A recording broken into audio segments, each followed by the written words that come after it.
नमस्कार दोस्तों, स्वागत है आपका एक नई वीडियो में। पैसों की ज़रूरत लगभग सभी को होती है और जब ये ज़रूरत कुछ ज़्यादा ही बढ़ जाती है तो दिमाग में आता है क्यों ना लोन लिया जाए। वैसे तो लोन लेना अपने आप में ही एक रिस्की चीज़ है और खासकर जब ये लोन बिना सोचे समझे किसी भी कंपनी या इंसान से लिया जाए तो ये और खतरनाक साबित हो सकता है, चाहे ऑफलाइन हो या ऑनलाइन। आज की इस वीडियो में हम इन्हीं लोन स्कैम वाली कंपनीज के बारे में बातें करेंगे और जानेंगे कैसे ये लोन कंपनीज भोले भाले लोगों को अपना शिकार बनाती है और उन्हें ज़्यादा पैसे वापस करने के लिए ब्लैकमेल करती हैं। ये लोन कंपनीज भोले भाले लोगों को अपने जाल में फंसाकर फिर उनसे कई ज़्यादा पैसे वसूलने की कोशिश करती हैं और जब कोई पैसे वापस नहीं कर पाता या पैसे ना लौटाने की बात करता है तो उसे धमकाकर पब्लिकली शेम करने की धमकी दी जाती है। उन्हें ब्लैकमेल किया जाता है कि उनकी मोर फोटोज़ को उनकी फैमिली या रिलेटिव्स को भेज देंगे। खुद एक फ्रॉड कंपनी होने के बावजूद उन्हें ये तक धमकी दी जाती है कि उन्हें पुलिस से अरेस्ट करवा दिया जाएगा। अब ये सवाल उठता है कि ऐसे इलीगल काम कर कौन रहा है। तो दोस्तों आपको बता दें, जितने भी लोग इनका शिकार हुए उनमें ज़्यादातर का रीज़न था ये चाइनीज़ लोन ऐप्स। ये लोन ऐप आपको 20 से 30% पर मंथ के इंटरेस्ट रेट पर लोन देते हैं और कुछ केसेस में तो इंटरेस्ट रेट इससे भी ज़्यादा होता है।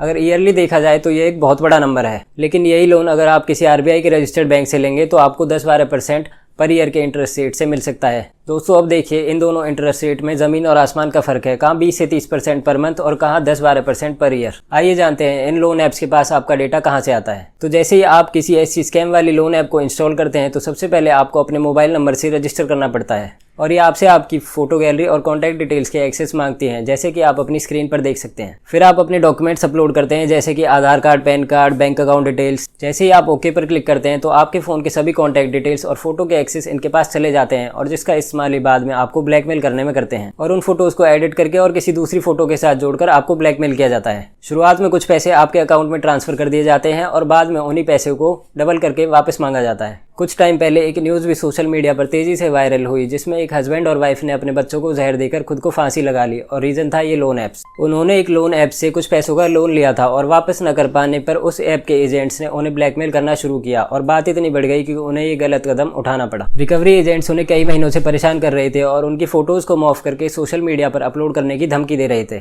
पुलिस ने इस मामले में 5 लोगों को अरेस्ट किया था। ये कोई पहला या आखिरी स्कैम नहीं था, ऐसे स्कैम्स रोज सामने आते हैं। करीब 29,000 केस साल 2020 में रजिस्टर किए गए थे और साल 2021 में बढ़कर यह नंबर 76,000 तक पहुंच गया था। कोरोना के लॉकडाउन में जब लोगों को सबसे ज़्यादा पैसों की ज़रूरत थी तब ऐसे स्कैमर्स ने गरीब लोगों को अपना शिकार बनाया और उनकी ज़िंदगी के साथ खेलना शुरू किया। अभी हाल ही में दिल्ली पुलिस ने 2 कॉलेज के स्टूडेंट्स को अरेस्ट किया है जो ऐसी स्कैम करने वाली चाइनीज़ गैंग से जुड़े हुए थे। दोस्तों ये चाइनीज़ स्कैमर्स इंडिया में कुछ लोगों को हायर करते हैं और फिर उनसे अपना काम करवाते हैं। उन लोगों को फंडिंग दी जाती है और फिर कंपनी रजिस्टर की जाती है। यहाँ तक कि कंपनी के डायरेक्टर्स भी होते हैं और इन कंपनीज को इंडियंस की आइडेंटिटी के साथ ही रजिस्टर किया जाता है। ये कोई छोटा मोटा स्कैम नहीं होता, एक पूरी प्लानिंग के साथ ऐसा किया जाता है और वो लोग फिर कुछ और लोगों को इकट्ठा करके एक कॉल सेंटर खोलते हैं जिसका काम ऐसे ही लोन्स प्रोवाइड करवाना और फिर लोगों को ब्लैकमेल करना होता है। ये वही लोग होते हैं जो लोन का पैसा न लौटाने पर आपको कॉल करके अब्यूजिव लैंग्वेज का यूज करते हैं और अगर आप इनका कॉल नहीं उठाते तो आपको व्हाट्सएप पर टेक्स्ट करके मेंटली टॉर्चर किया जाता है। आइए जानते हैं हम ऐसे स्कैम से कैसे बच सकते हैं। दोस्तों किसी भी मोबाइल लोन एप्लीकेशन को डाउनलोड करते हुए उसके बारे में जरूर पढ़ें कि वह आरबीआई के साथ रजिस्टर है या नहीं। इंडिया में किसी भी लोन ऐप का आरबीआई के साथ रजिस्टर होना बहुत जरूरी है। आप आरबीआई की ऑफिशियल साइट पर जाकर भी चेक कर सकते हैं कि वह लोन कंपनी आरबीआई की साइट पर रजिस्टर है या नहीं।